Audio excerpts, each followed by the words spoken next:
మాతృదేవోభవ. ఒడిలో పండిన వేళ రామకథలు ఊహూయంచును కొట్టగా బడివై నేర్పితివమ్మ ఆది గురువై బంగారు కాలాన. అమ్మా, నీ ఒడిలో పండిన వేళ రామకథలు ఊహూయంచును కొట్టగా బడివై నేర్పితివమ్మ ఆది గురువై బంగారు కాలాన. ఆ గడియల్ నేడు మరల్పలేను, ఆ గడియల్ నేడు మరల్పలేను, రసనగ్రం బందు నర్తింప నా రసనగ్రం బందు నర్తింప నీ అడుగుందా మరలంటి వేడెదనే అమ్మా నన్ను దీవింపుమా. నీ అడుగుందా మరలంటి వేడెదనే అమ్మా నన్ను దీవింపుమా. నిన్న చెప్పుకున్న దాన్ని ఒక్కసారి స్మరించుకొని అందులో పెడదాం. రామాయణాన్ని మళ్ళా 15వ శతాబ్దంలో రచించింది శ్రీనాథుడి కాలం ఇది. సరే, మన కవుల కాల నిర్ణయం విషయంలో కొంచెం అటు ఇటు అభిప్రాయాలు చాలా ఉన్నప్పటికీ మొత్తం మీద నిర్ణయించిన విధానం అది. అప్పటికి 500 ఏళ్ల సాహిత్యం మనకుంది. అందున ఎక్కడో పల్లెటూళ్ళలో కుమ్మర కులంలో పుట్టినటువంటి ఒక స్త్రీ, అందున వితంతువు, ఇటువంటి కావ్యాన్ని చేపట్టడం చాలా ధైర్యంతో కూడుకున్న పని. అప్పటికే మనకి ఎర్రాప్రగడ రామాయణం ఉంది, ఇంకా ఇతర కవులు కొంతమంది రామాయణాలు రాశారు, రంగనాథ రామాయణం ఉంది. ఇన్ని జనంలోకి వ్యాపించినప్పుడు నా రామాయణం ఎవరు చదువుతారు, ఎందుకు రాయడం అనేటువంటి అధైర్యానికి లోను కాకుండా, రాముడు నాకు రాయమని చెబుతున్నాడు, నా ఆత్మ ప్రేరేపిస్తోంది, నేను చేస్తాను, జనంలోకి వెళ్ళే విధంగా వెడుతుంది, అవసరమైన వాడు తీసుకెడతారు అనేటువంటి విశ్వాసంతో ఆ తల్లి రాయబట్టి, అది 15వ శతాబ్ది అయితే ఇది 21వ శతాబ్ది. 600 ఏళ్ల తర్వాత కూడా మొల్ల రామాయణాన్ని చెప్పడానికి పండితులు ఉన్నారు, వినడానికి వ్యక్తులు ఉన్నారు అని అనపర్తి పట్టణం రుజువు చేసి, మన కావ్య సంపదని పోగొట్టుకుందుకు మనం సిద్ధంగా లేము. అది అమూల్యమైన సంపదగా మనం భావిస్తున్నాం. ఇంకా ఇంకా ఇంకా మరుగున పడిపోయినటువంటి తెలుగు కావ్యాలు చాలా ఉన్నాయి. అవన్నీ చెప్పమని ఎంతోమంది నన్ను అడుగుతున్నారు. నేను కూడా భగవంతుడి దేవాల చాలా కావ్యాలని చదివి ఉండడం వల్ల ఒక్కోసారి నాకు అనిపిస్తుంది, చెప్పకపోతే ఇవన్నీ జనంలోకి ఎలా పెడతా, ఎందుకు చదివాం మనం, కేవలం మనం బాగుపడడానికేనా, మనం గ్రహించడానికేనా? అందరూ అన్ని గ్రంథాలు చదవలేరు కదా, కనీసం కొన్ని పద్యాలైనా వాళ్ళలోకి తీసుకెడితే ఈ సాహిత్యం ఇంత ఉన్నతమైందన్నమాట అని విషయం అర్థమవుతుంది. అందున ఇవాళ సమాజం ఉన్న పరిస్థితుల్లో సాహిత్యం, సంగీతం ఈ రెండూ కూడా మనకు అనేక రకాల ఆందోళనని దూరం చేస్తాయండి. మన పిల్లలకి, యువతరానికి ప్రధానంగా మనం చెప్పాలి. ఇవాళ ఆత్మహత్యలు చేసుకుంటున్న వాళ్ళు ఎవరినైనా సరే మీరు చేసుకున్నప్పుడు రాసిన ఉత్తరాన్ని చూడండి, వాళ్ళ పరిస్థితిని మీరు ఆలోచించండి, ఎందుకు చేసుకున్నాడని. అంత బలీయమైన కారణాలు ఏం కనపడ్డది. పూర్వకాలం నిజంగా ఇదే కారణమైతే, పూర్వకాలం ఇక్కడ కూర్చున్న వాళ్ళు అందరి యొక్క తల్లిదండ్రులు పెద్దవాళ్ళు, ఇక్కడ 50 ఏళ్ల వాళ్ళు చాలామంది కనపడుతున్నారు. కాబట్టి మీ అందరి తల్లిదండ్రులు కూడా వాళ్ళకి ఎదురైన కష్టాలకు వాళ్ళు ఆత్మహత్యలు చేసుకుంటే జీవితంలో 10-15 సార్లు చేసుకోవాలి, ఓసారి కాదు, 10-15 సార్లు అన్ని కష్టాలు. ఇవి ఇవాళ రామచంద్రమూర్తి కష్టాలు కూడా చూస్తాం మనం. వాళ్ళెవరూ చేసుకోలేదు. రామాయణ భారత కథల నుంచి మనం నేర్చుకోవలసింది అది. ఒక చిన్ని కష్టానికి బెదిరిపోయి దానికి ఇంకేవో జోడించేసుకుని, ఏడాది క్రితం వచ్చింది, అంతకుముందు క్రితం వచ్చింది, ఇవన్నీ జోడించేసుకుని ఇక అక్కడి నుంచి జాతకంలో ఏదో తేడా ఉందనుకుని ఇక అక్కడి నుంచి మనస్సు బలహీన పడిపోవడం, ఇక అక్కడి నుంచి రకరకాల అల్పపీడనం ఉన్న చోటే వాయుగుండం వస్తుందని మనస్సు బలహీనపడగానే మొత్తం వచ్చేస్తారు. అందరూ కూడా రకరకాల నమ్మకాలు ప్రేరేపించే వాళ్ళందరూ వచ్చేస్తారు. జాతకం బాగోలేదని ఒకడు వస్తాడు, ముహూర్తం బాగోలేదని ఒకడు వస్తాడు, నువ్వు కట్టిన ఇల్లు కిటికీ బాగోలేదు, కిటికీతో కాదు ఇల్లు కూలగొట్టేమని ఇంకోటి వస్తాడు. అసలు ఇందులో ఈ జీవితంలో తగిలిన ఈ దెబ్బకి ఆ కిటికీకి లేదా ఆ సింహద్వారానికి సంబంధం ఏమిటో తెలియదు, అది అంతే అంటాడు, అంతే. మనం ఏదో నమ్మకంతో కట్టిన ఇల్లు కూలగొట్టేస్తాం, ఏదో జరిగింది అనుకుంటాం. మరి రామచంద్రమూర్తికి వచ్చిన కష్టాల్లో ఆయన ఎలా ప్రవర్తించాడో చూద్దాం. దేవతల నుంచి మనం గ్రహించవలసింది అది. రాముడిని పూజన చేస్తే మనకు ఏదో వస్తుంది, నేను 100 కొబ్బరికాయలు కొడతా, 100 దండలేస్తా, ఈ మెగా కార్యక్రమాలు అంటే ఈ మెగా కార్యక్రమాలకి భగవంతుడు ఎప్పుడు సంతోషించాడు. నాకు అక్కలేదు రాబోయే ఇవన్నీ అంటాడు. ఎవడు కొట్టమన్నాడు నేను, నాకు ఎందుకు ఇది? ఆయన సంతోషించే దానికి కాదు, నేను అవతరించాను కదా నీ కోసం, నేనే ఎన్నో కష్టాలు పడ్డాను కదా, వాటికి నేను ఎక్కడ మనస్సు బలహీనపడినా కూడా బాధపడ్డానేమో, గురువులను అడిగానేమో, తెలుసుకున్నానేమో, కానీ ఆత్మహత్య చేసుకోలేదే, లేదు గుడి నమ్మకాలు పెట్టుకోలేదే, దీన్ని ఏదో చేస్తే ఈ కష్టాలు పోతాయని దాన్ని భరించి సహించేటువంటి ప్రయత్నం చేశాను. నా గుళ్ళోకి వస్తున్నావు, నాకు దగ్గర జ్యోతి ప్రజ్వలన చేస్తున్నావు, నాకు దండం పెడుతున్నావు, నీ జీవితంలో వచ్చినటువంటి కష్టాలను నువ్వు ఎందుకు సహించలేవు, కొద్ది కాలమైనా సరే అని రామచంద్రమూర్తి తన కథ ద్వారానే మనని ప్రశ్నిస్తున్నాడు, సీతమ్మతో సహా. అందుకే నిన్న మనం అసలు మానవ జీవితంలో ఉండే సుఖ దుఃఖాలు ఎలా ఉంటాయో సమన్వయం చేసుకుంటూ సీతాదేవి యొక్క అవయవ వర్ణన రూపంలో మొల్ల రాసిన పద్యాన్ని గురించి చెప్పుకున్నాం. ఏ అవయవాన్ని ఆవిడ వర్ణించిన విధానం చూసినా సరే పరస్పర శత్రువులే ఉన్నాయి, పోలికలు కదా. షట్పదంబులపైకి సంపెంగ పువ్వుల జలజాతములపైకి చందమామ. అమ్మవారి శరీరంలో ఒక అవయవం తుమ్మెదల్లా ఉంటాయి. ఇంకా ఎలా ఉంటాయి? ముంగురులు తుమ్మెదల్లా ఉంటాయి, నల్లగా రెక్కలతో తుమ్మెదలా ఉంటాయి. ఇలా గిరిజాలుగా ఉంటాయి, తుమ్మెదలు అలాగే ఉంటాయి. అందుకని ముంగురుళ్ళు తుమ్మెదలతో పోలుస్తారు. అలక అంటే ముంగురుడి ఈ ముందు ఇలా గండ్రంగా తిరుగుతూ ఉంటాయి. ఎంత దువ్వుకున్నా అవి లోపలికి వెళ్ళవు, ముందు పడుతూ ఉంటాయి. అవి అలా వదిలేయడమే అందంగా ఉంటుంది. వాటిని తుమ్మెదలతో పోలుస్తారు. పక్కనే ఉంది ముక్కుని సంపెంగ పువ్వుతో పోలుస్తారు. తుమ్మెదలకి సంపెంగ పువ్వుకి పడదు కదా అంది. మరి పడనివి రెండు ఒకచోట ఎలా ఉంటున్నాయి అంటే అదే భగవంతుడండి, సీతాదేవి కాబట్టి ఉంటున్నాయి. భగవద్భక్తి మన మనస్సులో ఉంటే, విశ్వమంతా ఒక్కటే అన్న భావన ఉంటే ఎవరితోనైనా మనం సర్దుకోగలం. ఎంత ప్రబల శత్రువుతోనైనా మనం సర్దుకోగలం. మనకు శత్రుత్వాలు, మిత్రత్వాలు, రాజకీయాలు, విభేదాలు, సైద్ధాంతిక భేదాలు, వ్యక్తిగతమైన భేదాలు ఎలా ఉన్నాయేనండి, ఎలా ఉన్నా సరే మన సంస్కృతి ఏం బోధిస్తుంది అంటే అరావప్యుచితం కార్యం ఆతిథ్యం గృహమాగతే.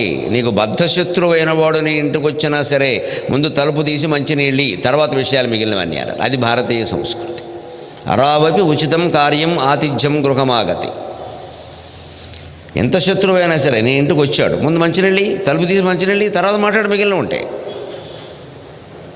మన గోదావరి జిల్లాలో దానానికి బాగా ప్రసిద్ధి చెందినటువంటి మహారాజు ఉండేవాడు ఒక ఆయన, చింతలపాటి వరప్రసాద మూర్తిరాజు గారిని మహానుభావుడు. 1800 ఎకరాల భూమి అమ్మేసి ఉభయ గోదావరి జిల్లాల్లో 64 పాఠశాలలు పెట్టాడు. ఆయన మొహమాటం లేకుండా చెబుతున్న, ఆ రాజుగారు లేకపోతే నాకు చదువు లేదు, నేను ఆయన పాఠశాలలో చదువుకున్నాను.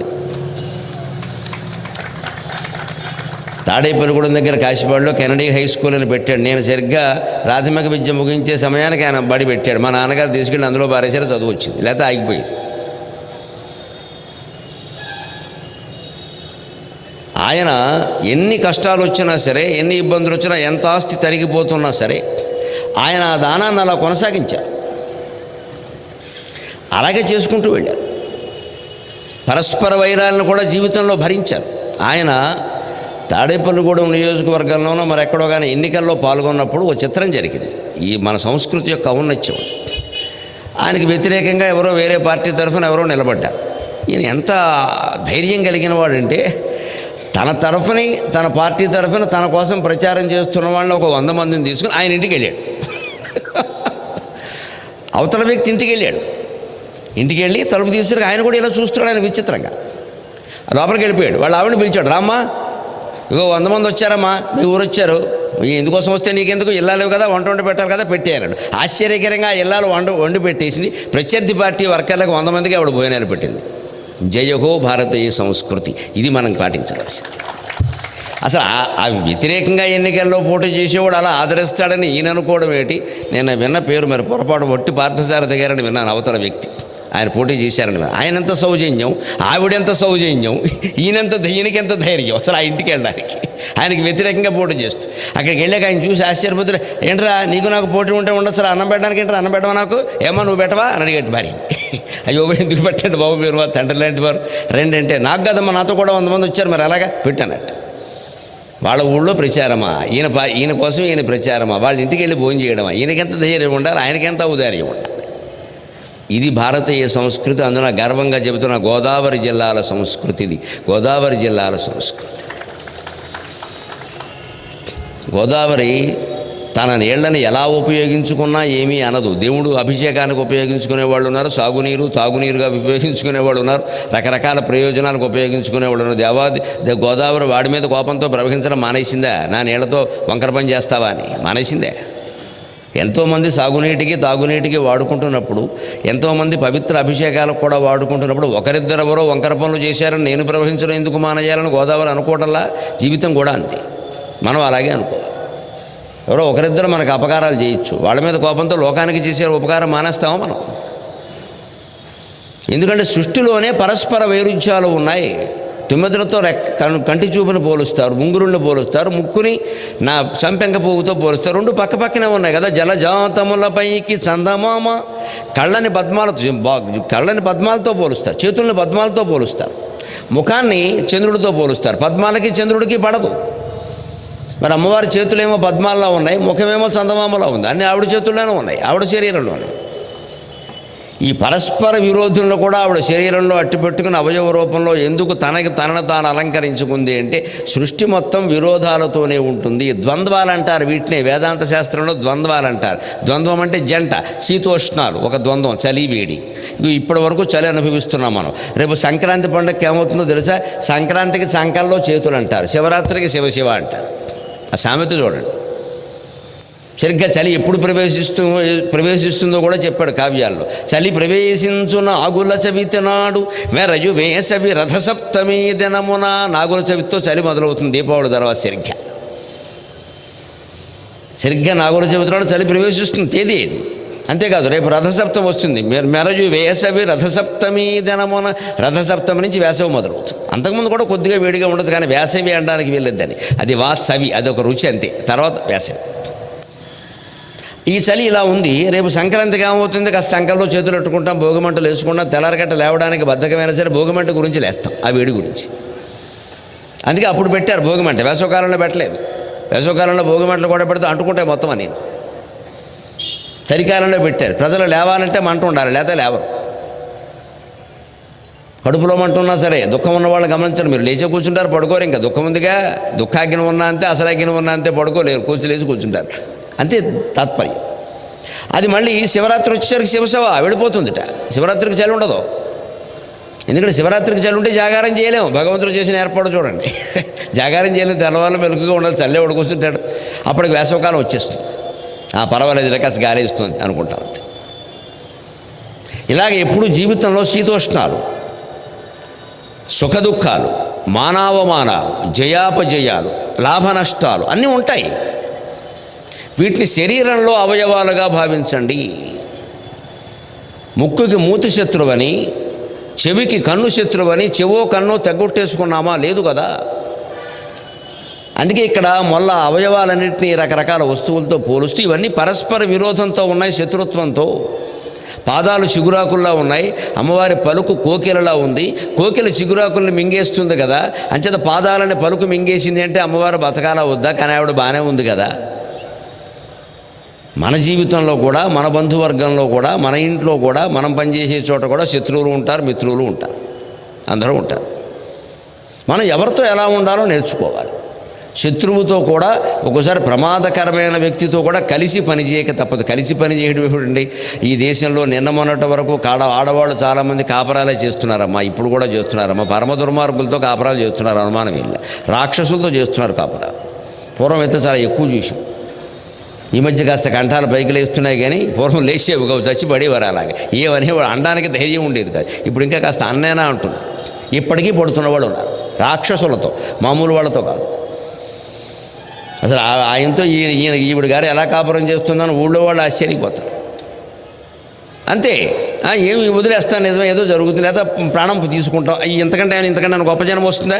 పైగా ఆత్మహత్య మహాపాపం, దెయ్యమే పుడతాం. ఉపయోగం ఏమిటి?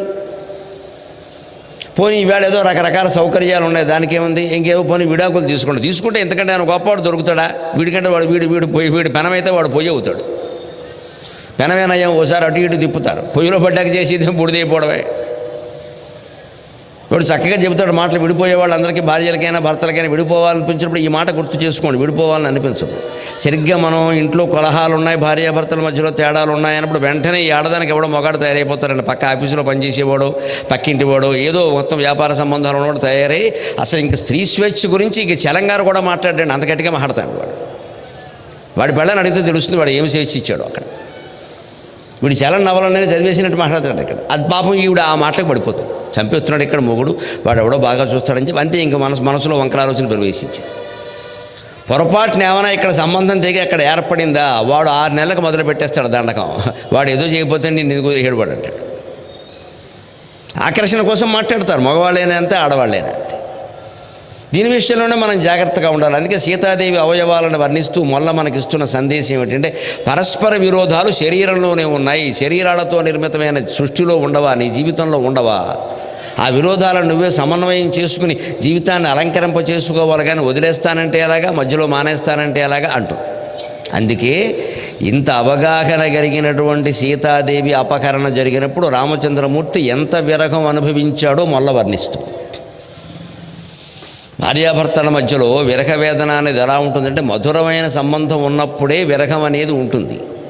వెళ్ళిపోతే బాగుండు, వదిలిపెట్టేస్తే బాగుండు అంటే విరహం ఏముంది, సంతోషం ఉంటుంది. ఇక్కడ పార్టీ ఇచ్చేస్తాడు వెంటనే చెప్పడు. కానీ కొంతమందికి భార్య పుట్టింటికి వెళితే ఆనందం, ఎందుకంటే అమ్మాయ వదిలిందిరా గొడవ 10 రోజుల వరకు రావద్దని నేనే చెప్పానంటాడు. మన వాడికి వ్యవహారాలు వేరే. అందుకని వెళ్ళాం పుట్టింటికి వెళితే నువ్వు సినిమాయే వచ్చింది ఏకంగా. అది ఈయనకు శుభ్రంగా దసరా పండగ. ఒకసారి ఇప్పుడు ఫోన్లు ఉన్నాయి కదా, అందుకని పొద్దున్న మధ్యాహ్నం ఫోన్ చేస్తుంటే ఆ ఇళ్ళలో ఆనందం చేస్తుంది అమాయకంగా. ఆయన పొద్దున్న సాయంత్రం ఫోన్ ఒక్కటి నీకు చేస్తున్నారమ్మా, చాలా వ్యవహారాలు చాలా నడిపిస్తున్నారు, నీకు తెలియదు. ఫోన్ ఒకటే నీకు చేస్తున్నారు అమాయకురాలు. ఫోన్ చేసినంత మాత్రం నమ్మే కల. నాకు ఫోన్ చేయకుండా ఆయన ఉండలేరు. ఇంత అమాయకులు ఇంకెవరు ఉండరు ఇక్కడ. అంతే.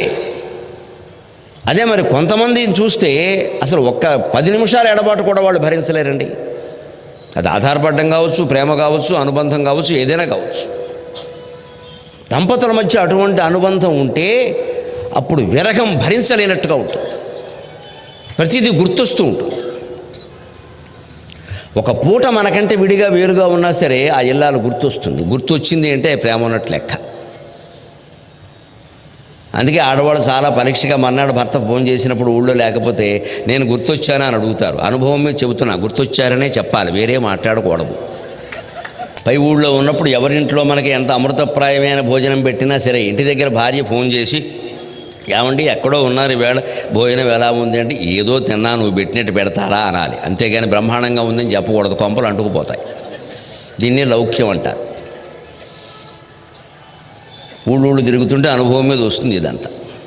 బ్రహ్మాండంగా ఉంది, ఏమిటో మన ఇంట్లో కూడా ఎప్పుడు అయితే అక్కడే మకాం పట్టండి, ఇక్కడికి రావడం ఎందుకంటారు. ఇప్పుడు రోజు పెట్టేది వాళ్ళ వీళ్ళ, అనవసరంగా ఖాతా పాడు చేసుకోవడం. కానీ అలాగని ఇక్కడ ఏమిటో మా ఇంట్లో ఉన్నట్టుగా లేదండి అని అనకూడదు. వీళ్ళు బాధపడరు, పెట్టిన వాళ్ళు. ఇక్కడ ఎలా ఉందో లేదు చెప్పచ్చు, బాగుందిగా,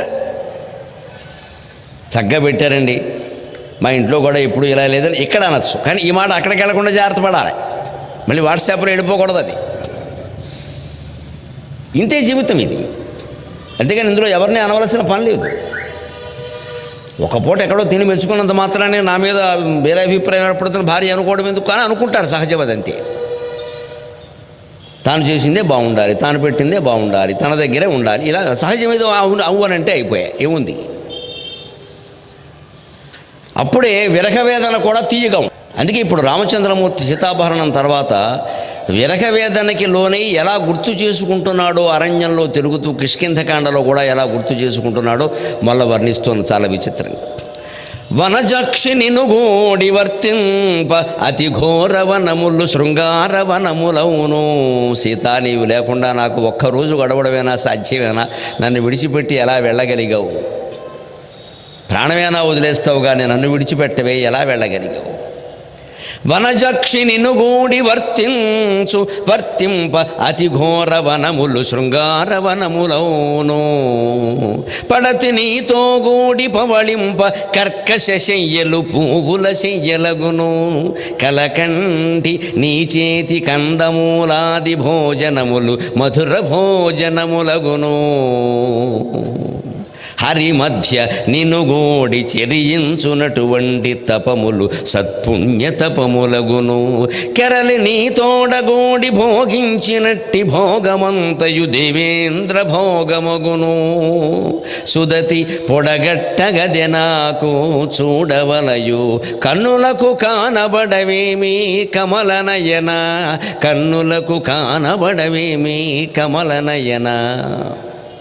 కాపురాలు ఆనందంగా ఉండాలంటే భావాలు ఇలా ఉండాలి, ప్రవర్తన ఇలా ఉండాలి, వ్యవహారం ఇలా ఉండాలి. ఆడా మగం అందరం నేర్చుకోవలసిన విషయం ఇది. కావ్యాల నుంచి మనం నేర్చుకోవాలి.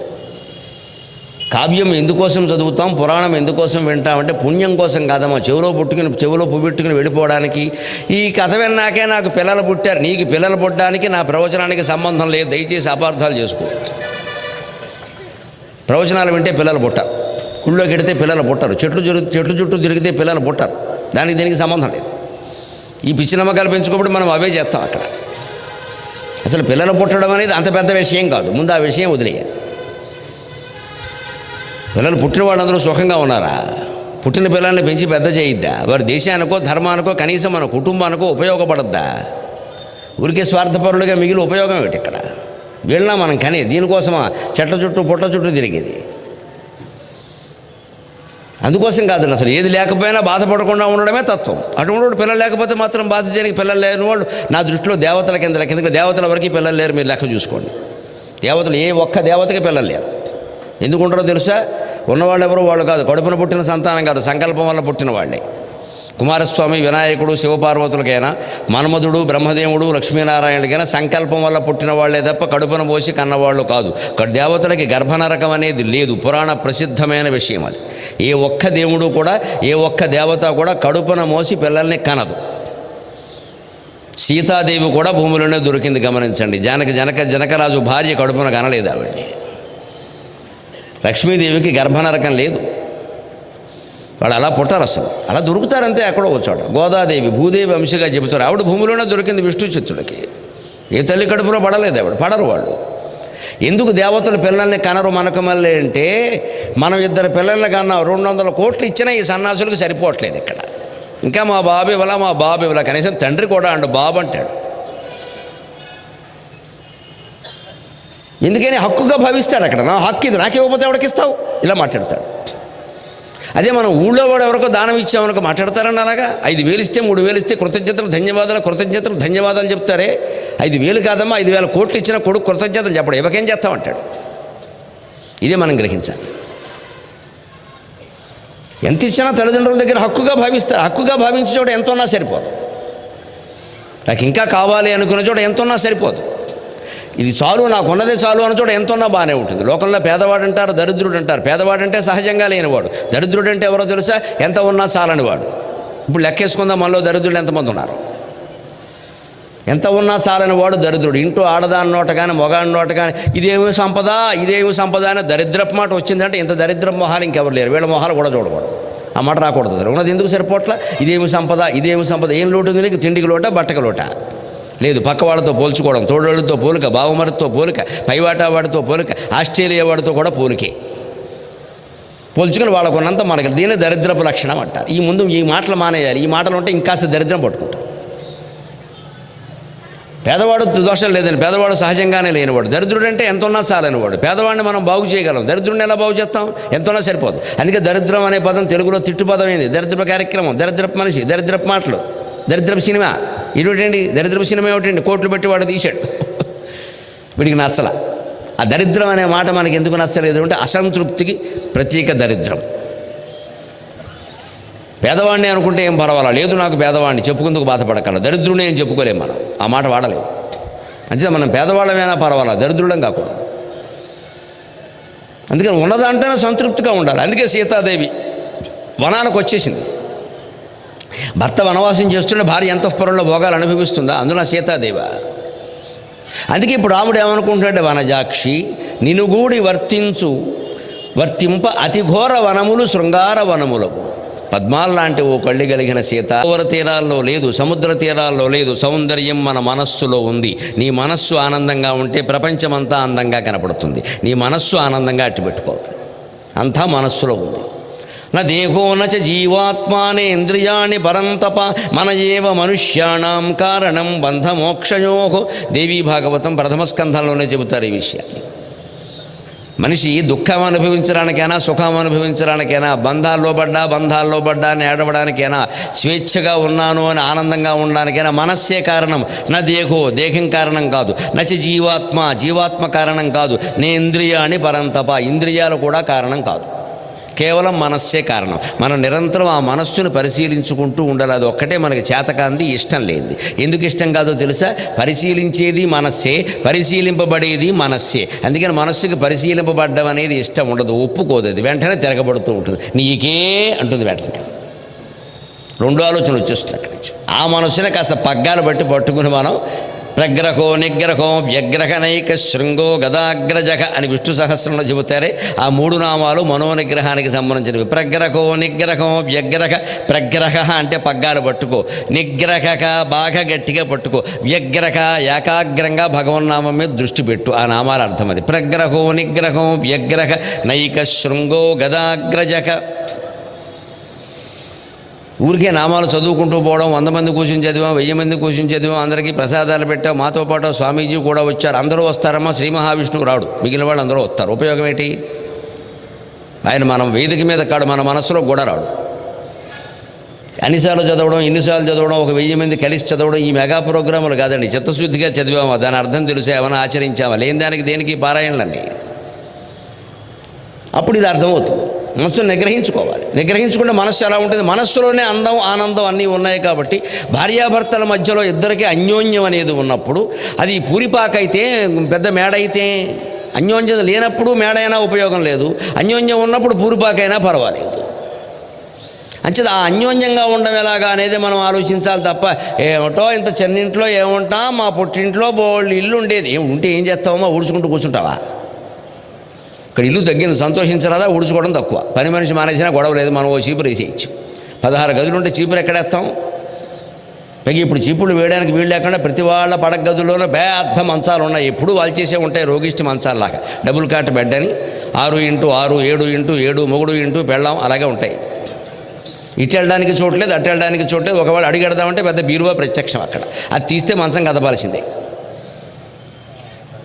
ఆ బీరువా ఒక పెద్ద అద్దం, అక్కడికి వెళ్ళి బొట్టెట్టుకుందుకు కూడా వీలేదు, ఎందుకంటే మంచం అడ్డంగా ఉంది.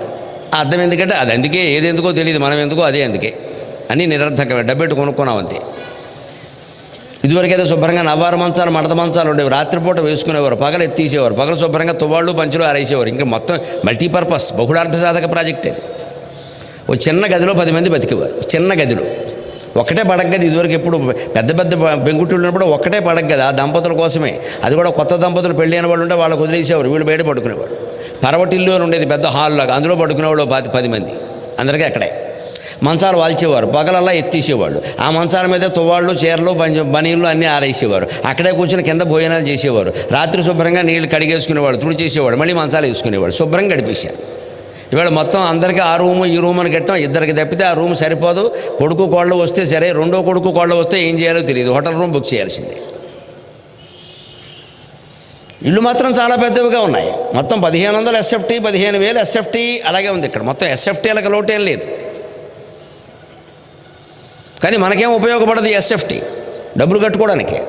మనస్సులు ఇరుకుగా ఉన్నప్పుడు అండి ఇళ్ళు ఎంత విశాలంగా ఉన్నా ప్రయోజనం లేదు. అందుకే రామచంద్రమూర్తి ఏమనుకుంటుంటే, నువ్వు నాతో ఉంటే ఇదంతా శృంగారవనం కదా, మామూలు దండకారణ్యం ఎందుకు అవుతుంది? ఇది నువ్వు లేకపోబట్టి ఇది నాకు దండకారణ్యం అని ఇప్పుడు అర్థమవుతుంది. అంచేత సుఖ దుఃఖాలనేవి మన మనస్సులో ఉన్నాయి కానీ ప్రదేశాలలోనూ, ప్రాంతాలలోనూ, ఆస్తులలోనూ, అంతస్తుల్లోనూ లేవు. ఇది గమనించగలిగితే మన అంతరంగం ప్రశాంతంగా ఉంటుంది, ఎప్పుడూ ఆనందంగా ఉంటాం, ఎక్కడ ఉన్నా ఆనందంగా ఉంటాం. అది సారాంశం, కేవలం విరహ వేదన కాదు. పడతి నీతో గూడి పవళింప కర్కశ శయ్యలు పువ్వుల శయ్యలగును. నీతో గూడి శయనిస్తే బండరాతి మీద పడుకున్నా సరే పువ్వుల పక్కలా ఉంటుంది సీత. నాకెందుకో ఇప్పుడు నిద్ర పట్టట్లేదు. బండరాయి కావడం వల్ల కాదు, నువ్వు లేకపోవడం వల్ల. ఆవిడ ఉన్నప్పుడు అరణ్యంలో బండరాతి మీదే పడుకున్నాడు ఆయన. అక్కడేం పువ్వుల పక్కన ఎక్కడి నుంచి వస్తాయండి అరణ్యంలో? పరుపులవి ఎక్కడి నుంచి వస్తాయి? ఏం లేవు. ఆవిడ ఉన్నప్పుడు బండరాతి మీదే పడుకున్నాడు ఆయన. కానీ ఆవిడ తోడుగా ఉండడం వల్ల ఆనందంగా అనిపించింది. ఇంకో విషయం కూడా చెప్పాలి ఇక్కడ.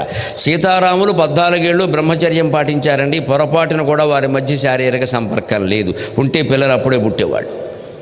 14 ఏళ్ళు బ్రహ్మచర్యం పాటించారమ్మ వనవాసంలో. అదొక దీక్ష. సీతకు కానీ రాముడికి కానీ ప్రేమలాగే ఉంది, సరసంలాగే ఉంది. పొరపాటును కూడా కామవాంఛ కలగలేదు. ఎందుకో తెలుసా? భార్యకు దూరంగా లక్ష్మణుడు అక్కడ ఉన్నాడు, బిడ్డ లాంటి వాడు. ఆయన ముందు వీరు రకరకాలుగా ఉంటే అతనికి ఎలా అనిపిస్తుంది? అలా ఉండకూడదు. ఇంట్లో ఉన్న దంపతులు కూడా ఎదిగిన పిల్లలు ఉన్నారు అంటే ఇటువంటి ప్రక్రియలు పెట్టుకోకూడదు. ఇంకా ఎదిగిన పిల్లలు ఎదురుగా తలుపు పడింది అంటే వాడికి అనుమానాలు వస్తాయి రకరకాలుగా. చాలా జాగ్రత్తగా ఉండాలి ఆ విషయం. ఈ వయసులోనే వీళ్ళు ఇంకా ఎలా ఉన్నారు, మనం ఉంటే తప్పే ఉంటారు అనుకుంటాడు. అందులో పెళ్లి కాని పిల్లల దగ్గర అసలు పనికిరాదు. పెళ్ళైన దంపతులు ఉంటే వేరే విషయం, అది వారో గదిలో ఉంటారు, వీరో గదిలో ఉంటారు. కానీ పెళ్లి కాని పిల్లలు, ఎదుగుతున్న ఆడపిల్లలు, మగపిల్లలు ఇంట్లో ఉన్నారంటే దంపతుల పొరపాటును కూడా శరీరాలు దగ్గర అవుతున్నట్టుగా వాళ్ళకి కనపడకూడదు. అలాగని సరసము, ప్రేమ, చమత్కారము మానక్కల హాయిగా భుజం మీద చేసి మాట్లాడచ్చు. కొడుకు కోళ్ళు నేర్చుకుంటారు ఎలా ఉండాలి. మా నాన్నగారికి 60 ఏళ్ళు వచ్చినా మా అమ్మతో ఎప్పుడు చనువుగా భుజం మీద చేసి మాడతారు. సరసంగా మా అమ్మని ఏదో అంటూ ఉంటారు, మా అమ్మ కూడా ఏదో ఉంటూ ఉంటుంది. నా కొడుకు నేర్చుకుంటాడు, కోడలు నేర్చుకుంటుంది. సరసం మానక్కర్లేదు, చమత్కారం మానక్కర్లేదు, కానీ శారీరక సంపర్కం మాత్రం పనికిరాదు. సీతారాములే ఉదాహరణ. లక్ష్మణుడికి లేదా సౌఖ్యం, 14 ఏళ్ళు మన కోసం ఇక్కడికి వచ్చేసాడు. అతని ముందు మనం పర్ణశాల తలిపేస్తే ఎలా ఉంటుంది? తప్పు కదా అని 14 ఏళ్ళు బ్రహ్మచర్యం పాటించారు. 14 ఏళ్ళు బ్రహ్మచర్యం పాటించి కూడా ఈయన ఎలా బాధపడుతున్నాడంటే అది నిజమైన ప్రేమ కదా, శారీరక సంబంధం లేని ప్రేమ కదా. రాయప్రోడు సుబ్బారావు గారి భాషలో చెప్పాలంటే భావకవిత్వం ప్రకారం అమలని శృంగారం అంటారు దీన్ని. అమలని శృంగారం, ఏ మాలిన్యము లేని శృంగారం. అందుకని నీతో ఉంటే శృంగారం అనవుతుంది. నువ్వు నీతో కలిసి శయనిస్తే అదే పువ్వుల పక్క అవుతుంది. కలకంటిని చేతి కందమూలాది భోజనములు మధుర భోజనములగును. కలకంఠి మధురమైన కంఠంతో ఎన్ని పాటలు పాడేదానివి, ఎన్ని మాటలు మాట్లాడేదానివి. నీతో కలిసి భోజనం చేస్తూ నువ్వు వండితే కందమూలాది భోజనములు. కంద అంటే దుంపలు, మూలం అంటే వేళ్ళు, ఒట్టినే పచ్చి వేళ్ళు దుంపలు లాంటివి ఏదో కాస్త ఇలా వేపుడు కింద చేసి పెట్టినా ఎంత మధురంగా ఉండేదో నువ్వు ఉండడం వల్ల. ఈవేళ ఎన్ని రకాల కూరలు ఎవరు చేసి పెట్టినా నాకేమీ రుచించట్లేదని బాధపడుతున్నాడు. భార్యాభర్తల మధ్య అనుబంధం అంటే అది. హరి మధ్య నినుగోడి చెరియించునటువంటి తపములు సత్పుణ్య తపములగును. ఇద్దరూ 14 ఏళ్లలో తపస్సు కూడా చేశారండి, గమనించాలి.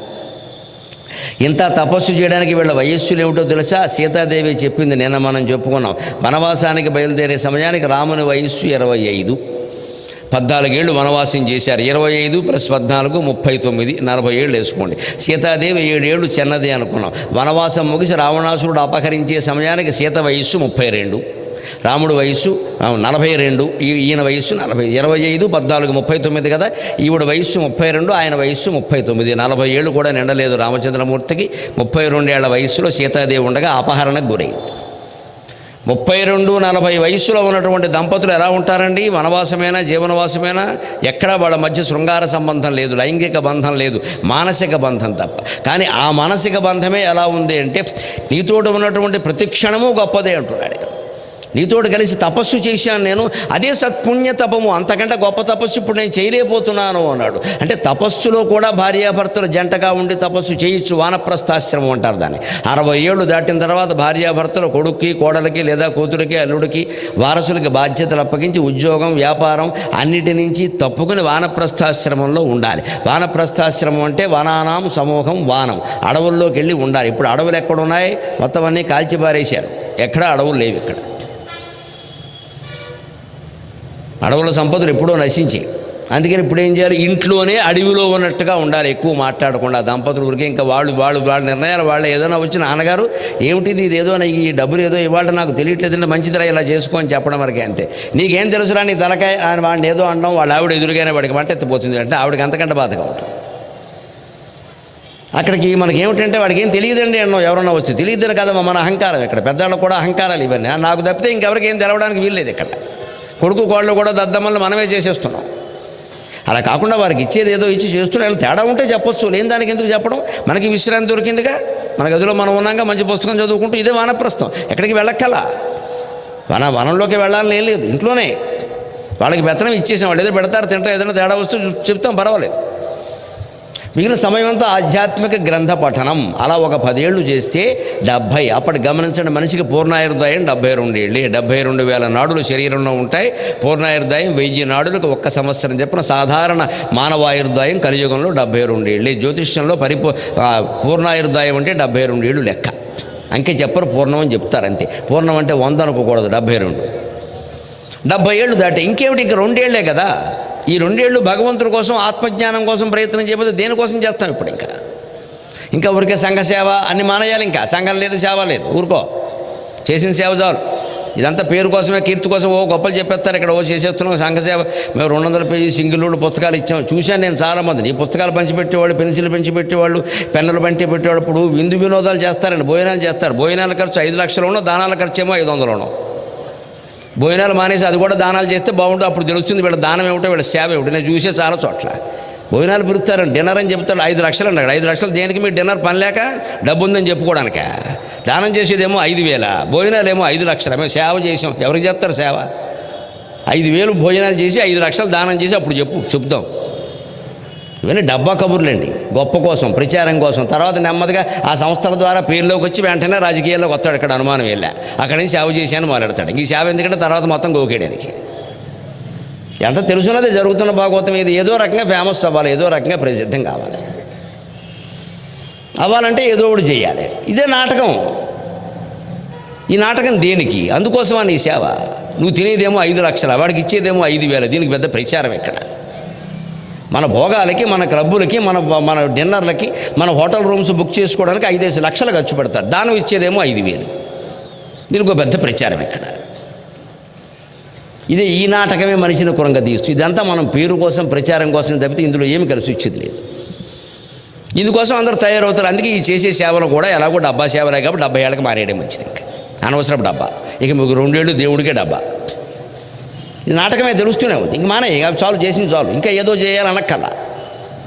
ఇంకా నాకు సమాజానికి ఏదో చేయాలని అంత తాపత్రయం వద్దు. గుండెపోటు వచ్చి పోతాం అనవసరంగా. నేనెవరు అని ఆలోచించు, పోయినా బెంగలేదు. ఇంకా ఆలోచించాల్సింది ఇంట్లోనే కూర్చో, కూర్చొని కూర్చో. నేనెవరు?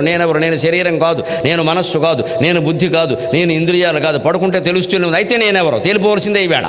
ఎందుకంటే ఈవేళకి మించి బతుకుతామని ఎక్కడా గ్యారంటీ ఖచ్చితంగా చెప్పలేము మనం. అందుకే నాతి దూరేన్ రుణామర్చహో ఇది వేదాంత నిండి మహా అంటారు శంకరాచార్య. సుప్తే రుత్థాయ సుప్త్యంతే బ్రహ్మైక్యం చింత్యతాం పరం నాతి దూరేన్ రుణామృత్యుహో ఇది వేదాంత నిండిమఖ. నిద్ర లేచింది మొదలు పడుకునే వరకు నేనెవరు అనే ఆత్మచింతనే చెయ్యి, బ్రహ్మచింతనే చెయ్యి. లేకపోతే ప్రమాదం ఏమిటంటే నాతి దూరేన్ రుణామృత్యుహో, మృత్యు ఎప్పుడొచ్చి పడుతుందో తెలియదు. ఇంక తర్వాత చేసేందుకు ఏం? ఇంకా నువ్వు చేయాల్సింది సంఘసేవ కాదు, ఆత్మసేవ. ఇంతకాలం సంఘసేవ పేరు మీద ఆడిన నాటకాలు చాలు. ఇదే మనం ఖచ్చితంగా ఆలోచించాల్సిన విషయం అండి. పేరు, ప్రచారం, డబ్బు కోసం చేయడం, దానికి ఏదో పెద్ద పట్టికలు తగిలించడం, అందరికీ తెలిసిపోతూనే ఉంది. అది నిజాయితీ కాదు. అందుకని ఆపేసేయన్నారు. తపము చేయాలి, తపస్సు చేయాలి. వానప్రస్థంలో 60 నుంచి 70 ఏళ్ల వరకు భార్యాభర్తలు ఇద్దరు కూడా ఎక్కువ భాగాన్ని ఆధ్యాత్మిక గ్రంథ పఠనానికి, పారాయణలకి, జపానికి వినియోగం చేయాలి. అది కూడా ఏకాంతంగా, మొహమాటం లేకుండా చెబుతున్నా. మళ్ళీ పారాయణ అన్నాం కదా, 100 మంది 30 మంది కలిసి భోజనాలు పెట్టి ప్రసాదాలు పెట్టకన్నాము. దీన్ని మెగా ప్రోగ్రాం ఆర్భాటం అంటారు. ఇక్కడ మా ఇంట్లో లలితా సహస్రం పారాయణ 100 మందిని పిలిచా. ఇంకోళ్ళకి చెబుతున్నామంటే వీళ్ళందరూ వస్తారమ్మా, లలితాదేవి రాదు, పని మనిషి కూడా రాదు, మర్నాడు చస్తావు తోముకోలేక. పని మనిషి రాదు, మన ఇంటికి పార్వతీదేవి వస్తుందని డొక్కు కబుర్లను చెప్తారు ఇక్కడ, లలితాదేవి అని. అంత లోకుగా ఉంది ఇక్కడ. పని మనిషి రావట్లేదు ఇంటికి. ఇదంతా ఆర్భాటం. మీద ఏం చేసావు? ఒక 100 మంది. మరి ఈవిడ చూసి ఇంకొక కూడా మాట్లాడుతుంది. అక్కడ 150 మంది వచ్చారంట. మరి ఇక అక్కడి నుంచి ఇందులో వచ్చిన వాళ్ళు పెద్దవాళ్ళు ఎవరు, చిన్నవాళ్ళు ఎవరు, గొప్పలు. మళ్ళీ ఇక్కడ వాళ్ళందరూ ఎందుకు అమ్మాలి? లలితాదేవి కావాలి మనకి. అంటే మన పూజా మందిరంలో కూర్చొని మనం ఆ సహస్రనామాలు మనం చదువుకుంటే సరిపోవాలి. అమ్మవారి ముందు ఏడవడానికి ఇంకో మనిషి కావాలా, మైక్ కావాలా, వీడియో కావాలా? మనకి అది నచ్చదు. దీని ద్వారా ఏదో పేరు రావాలి. ఆవిడ చేసినట్టుగా ఎవరూ చేయలేదు అని ఆవిడకి, ఈయన చేసినట్టుగా ఎవరూ చేయలేదు నేనికి. ఇక మనకి సీతారాములు ఏమో అర్థమవుతారు? ఇంకా ఇదే మనకి ఎంతసేపు వారు చేసినట్టుగా ఎవరో చేయాలి అని ఎవరో అన్నారు. ఇక్కడ ఈ అనేవాళ్ళు దొంగ నాటకం ఆడుతూ ఉంటారనే విషయం మనకి తెలియదు. మన దగ్గర అంటారు, మళ్ళీ బయటికి వెళ్ళి వేరే అంట చేసిందిలే అంటారు. ఇక్కడ సాజీ ఇక్కడ మన దగ్గరేమో నువ్వే చేసావంటారు, బయటికి వెళ్ళి చేసిందిలే అంత ఉందా, ఎంత చేసింది అంటారు. అయిపోయా. దేనికిది? మనం ఆడేది నాటకమే, వారు ఆడేది నాటకమే. జగన్నాటక సూత్రధారి పరమాత్మ ఇవన్నీ చూస్తున్నాడండి. గమనించాలి. ఆయన జగన్నాటక సూత్రధారి. సన్నాసులారా, మీరు ఆడే నాటకాలన్నీ నాకు తెలుసురా, నేను ఇంతకంటే పెద్ద నాటకం ఆడాను మీకు తెలియట్లేదు అంటాడు ఆయన. భగవంతుడు ముందా మన ఆటలు ఇవన్నీ ఏకాంతంగానే చేయాలి. పారాయణ, స్తోత్రం సమస్తం ఏకాంతంగానే, బయటికి వెళ్ళాల్సిన అవసరం లేదు అసలు. ఆధ్యాత్మికత అంటే బయటికి వెళ్లకుండా ఉండడం అంతే. బయటికి వెళుతున్నామంటే ఆర్భాటం, ఆధ్యాత్మికత కాదు. ఇంట్లో కూర్చోవాలి. అప్పుడే మన మనస్సులో మార్పు వస్తుంది. అత్తా కోడళ్ళ దగ్గర నుంచి అసెంబ్లీలో ఎమ్మెల్యేల వరకు బ్రహ్మాండంగా ఉంటారు. బ్రహ్మాండమైన మార్పు వచ్చేస్తుంది. అత్తా కోడళ్ళ తగాదాలకి అసెంబ్లీలో తగాదాలకి ఏమీ తేడా లేదు. ఒకటే కారణం, ఆధిపత్య పోరాటం. మొహమాటమే లేదు నాకు చెప్పడానికి. ఆధిపత్య పోరాటం. అక్కడ అంతే, ఇక్కడ అంతే. ఇక్కడ వాళ్ళనే మనం అక్కడికి పంపించేవాళ్ళు అక్కడ అలాగే ఉంటారు. ఇంకేమిటి, స్వభావం ఒకటే. అంటే ఇంట్లో రాని మార్పు ఇండియాలో రాదండి. ఇంట్లో నుంచే మార్పు మొదలవుతుంది. ఇంట్లో మార్పు ఉంటేనే ఇండియా బాగుపడుతుంది. ఈ మనస్తత్వాలే కదా అక్కడ ఉండేది. అంతకంటే భిన్నంగా ఎలా ఉంటాయి? అంటే రాజకీయంలో ఏవో తగాదాలు ఉంటాయి, ఏం లేదండి, ఇంట్లో కూడా ఉన్నాయి. అంతకంటే ఎక్కువగా ఉన్నాయి. ఇంకా రాజకీయమే నేను అడిగితే సంసారాల కంటే అంతకంటే ఎక్కువ. ఇక్కడ అన్నదమ్ములు నమ్మలేకపోతున్నాం, అప్పచెల్లెలు కన్న బిడ్డలు నమ్మలేకపోతున్నాం. మనకంటే దుర్మార్గంగా ఏం లేరు వాళ్ళు, అనుకోక్కర్లేదు అవన్నీ. ఇక్కడి నుంచే బయలుదేరుతుంది. అంచేత సంస్కరణ కూడా ఇక్కడే జరగాలి. కెరలు నీతోడగూడి భోగించునట్టి భోగమంతయు దేవేంద్ర భోగమగును అంటున్నాడు రామచంద్రమూర్తి. నీతో కూడి అనుభవించినటువంటి చిన్న భోగమైనా సరే, చిన్న భోగం అంటేనండి మన ఇళ్లలో చాలా తేలిగ్గా సాయంత్రం 4:30 అయ్యాక మీ దంపతులు మీ ఇంట్లో మేడ ముందు కానీ బాల్కనీలో కానీ ఇంటి ముందు కానీ ఓ పూల మొక్క దగ్గర కూర్చుని కాస్త టీ తాగండి, ఇద్దరు కూర్చుని కబుర్లు చెప్పుకుంటూ, అది చిన్న భోగం అంటే చాలమ్మా, అది చాలా గొప్ప భోగం. ఈ టీ తాగుతూ కూడా దిక్కుమాలిన ఫోన్ మాట్లాడక్కల, ఈ టీ మీద పడిపోయేలాగా. ఈ టీ ఎప్పుడు కూడా వతనా ఏమిటి వచ్చేది సావు, ఏదో ఫోన్ కట్టి బారేక పెళ్ళంతో కలిపి టీ తాగుతుంటే టీ ఒకట సంత ఇక్కడ ఫోను. ఇవిడికి ఇప్పుడు ఇదివరకు వాళ్ళనే, ఇప్పుడు వీళ్ళకి బయలుదేరిందిగా. అసలు మనం కూర్చుని ఉండగా ఎవరన్నా వస్తే ఫోన్ రాకపోయినా సరే మాట్లాడతాం, ఎందుకంటే మనకు ఫోన్లు వస్తూ ఉంటాయని వాళ్ళు అనుకోవాలి. ఇదో నాటకం ఇక్కడ. ఇందుకు ఇవన్నీ ఒక పావుగంట సేపు 4:30కి నేను చెప్పినట్టు విని సాయంత్రం ఇద్దరు దంపతులు కూర్చొని ఒక అరగంట సేపు అలా మాట్లాడుకుంటూ టీ తాగండమ్మా, తర్వాత ఏమైనా ఓపుకుంటే పంటి కింద కరకర చేగూడెలో తాపేశ్వరం కాజాలో కానివ్వండి, మనకి దగ్గరలో ఉన్నాయిగా, హాయిగా ఉంటుంది. మనలో మనమాట. దంపతులు ఆ అరగంట సేపే మాట్లాడుకోవాలి, వెంటనే లేవాలి, లేకపోతే గొడవలు అయిపోతాయి. అన్నాను కదా అని సిట్టింగ్ వేసేయండి 3 గంటలు, కాసేపు సరదా అంతే. అయిపోయిన తర్వాత ఇంకా అక్కడి నుంచి రావాలి. మళ్ళీ ఒకవేళ కూర్చోవాలంటే మళ్ళీ మర్నాడు ఎప్పుడో పొద్దున కనీసం 5-6 గంటల గ్యాప్ ఉండాలి. వెంటనే కూర్చున్నామంటే మీ వాళ్ళు ఏం చేశారు, మా వాళ్ళు ఏం చేశారు వచ్చేస్తాయి. నేను ఇక్కడ చాలా ప్రమాదం, అది రానివ్వకూడదు. ఆ టాపిక్ వచ్చిందంటే లేచిపోయి రాజకీయాలు మాట్లాడుకోవాలి, గొడవలేదు, ఎన్నైనా తిట్టుకోవచ్చు. టీవీలో వస్తుంటాయి కదా, అవేవో మాట్లాడుకుంటే గొడవలేదు, మనం బాగానే ఉంటాం, వాళ్ళు అనుకోవచ్చు. ఇంతే జీవితం ఇది. ఇది ఆనందంగా ఉండాలంటే ముందు పరస్పరమైన విశ్వాసం ఉండాలి. చిన్న చిన్న భోగాలు చాలండి మనకి, పెద్ద వక్కల. కోట్లు ఖర్చు పెట్టి ఇంద్రభవనాలు లాంటి ఇళ్ళు కట్టుకున్న వాళ్ళందరూ దంపతులు ఎవరైనా 4:30కి నేను చెప్పినట్టుగా పూల మొక్క దగ్గర కూర్చుని టీ తాగుతున్నారండి. అవకాశం ఉందా అండి? అసలు ఫోన్ మాట్లాడుతూ టీ తాగడం, గడ్డం గీసుకుంటూ టీ తాగడం, అదో బతుక అంటే ఏదో అయిపోయింది. అది బాగా టీ తాగినట్టు లేదు, గడ్డం గీసినట్టు లేదు, టీ తాగినట్టు లేదు, ఫోన్ మాట్లాడినట్టు లేదు. ఏ ఆనందమో తెలియలా, ఏ అనుభవమో తెలియలా, జీవితం గడిచిపోతుంది. బయట ఎవరన్నా పలకరిస్తే టీ తాగడానికి కాళ్ళ ఖాళీ లేదండి. ఎవరు తాగద్దన్నారు? నేను టీ తాగడానికి 5 నిమిషాలు పడుతుంది. 5 నిమిషాలు ఖాళీ లేనంత బిజీగా ఉన్నావా? ఎవరున్నారయ్యా? నీ అజ్ఞానం కానీ.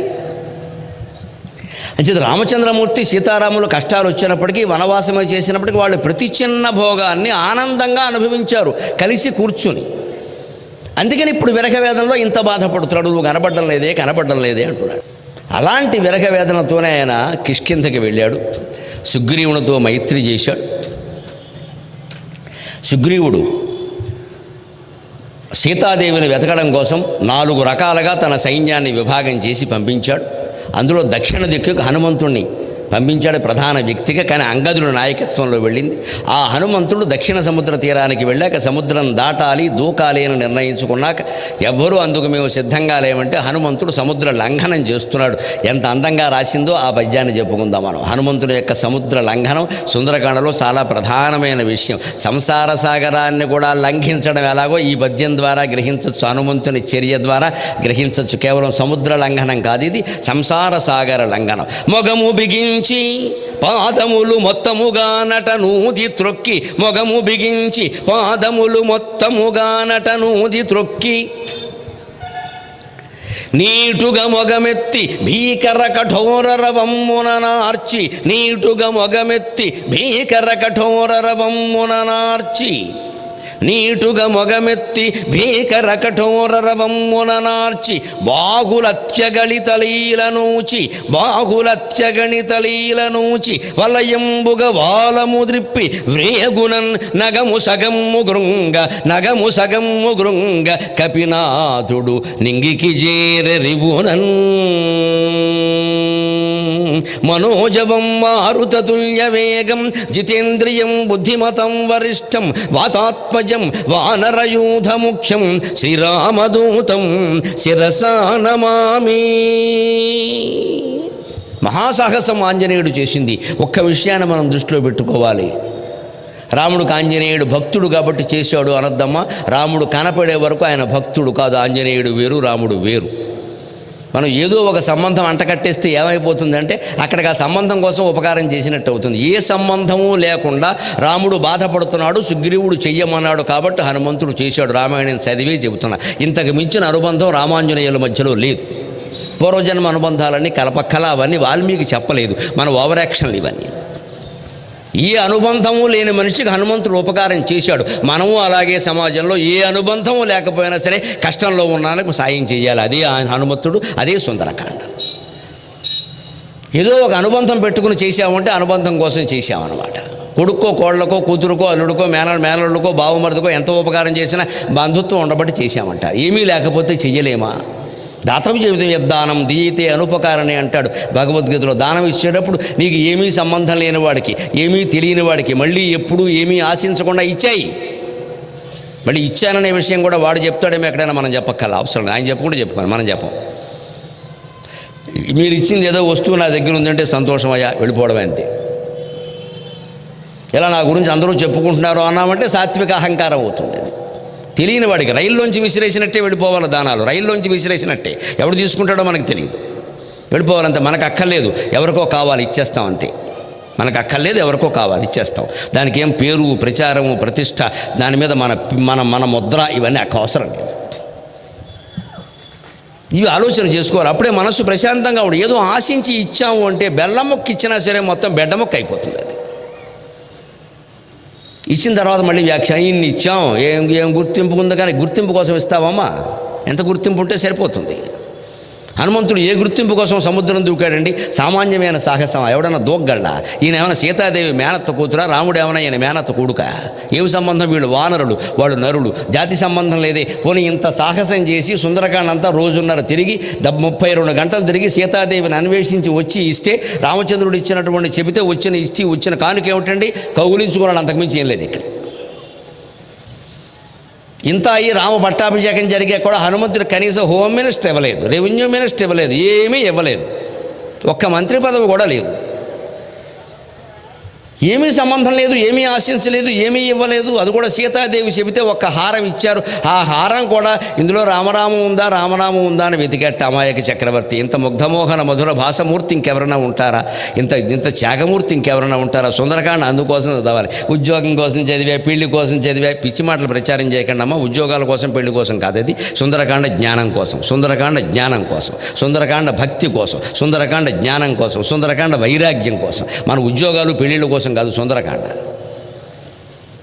ఈ ఉద్యోగాలు వచ్చినా రాకపోయినా ఒకటే, ఈ పెళ్ళిళ్ళు అయినా కాకపోయినా ఒకటే. ఎంతసేపు మన కోరికలే. ఆ కోరికలు తీరడానికి కొన్ని పుస్తకాలు కావాలి. కాబట్టి మేము సిద్ధంగా ఉంటాం, కండువాలు వేసుకుని మీకోసమే చెబుతాం ఈ మాటలన్నీ. ఇక్కడ బాగా చదవండి, వచ్చేస్తాయి. ఎందుకంటే నాకు కూడా ఇచ్చిందని చదవమని నన్నే పిలుస్తారు కదా. అయ్యో గరికపాటి వారు సుందరకాండ చెబుతారు, ఇచ్చేస్తారు, మా 10 లక్షలు ఇస్తారు. మీరు ఎంత అమాయకులు. మీ కోరిక తీరదు, నా కోరిక తీరింది. నమశివాయ. మీ ఇంట్లో కూర్చొని చదువుతా, హాయిగా ఇంద్రభోగం అనుభవిస్తూ చదువుతా. నేను మా ఆవిడని కూడా తీసుకొస్తా, ఆవిడకి పట్టుచీర పెడతా, నాకు పట్టుబట్టలు పెడతారు, నాకు 10 లక్షలు ఇస్తారు. మీ కోరిక తీరిందో లేదో నాకు అనవసరం, నా కోరిక తీరింది. జరుగుతున్న మహానాటకం ఇదే. సుందరకాండ అందుకోసం చదవం. సుందరకాండ తాత్పర్యాలు చదవండి. శ్లోకాల్లో పెద్ద ఏదో ఉందనుకోకండి, తాత్పర్యాలు చదవండి. అర్థమవుతుంది. అర్థమైతే అన్నీ తెలుస్తాయి. దృష్టిర్మతిర్దాక్ష్యం యతాని యశ్చ చత్వారి సకర్మసు నసీదతి. ఇది సుందరకాండ సారాంశం. ఏ పని కావాలన్నా, ఉద్యోగం రావాలన్నా, పెళ్ళి అవ్వాలన్నా, సంసారం బాగుండాలన్నా, అనుకున్న కార్యం సాధించాలన్నా 4 లక్షణాలు ఉండాలి. ఆ విషయం సుందరకాండలో చెప్పాడు.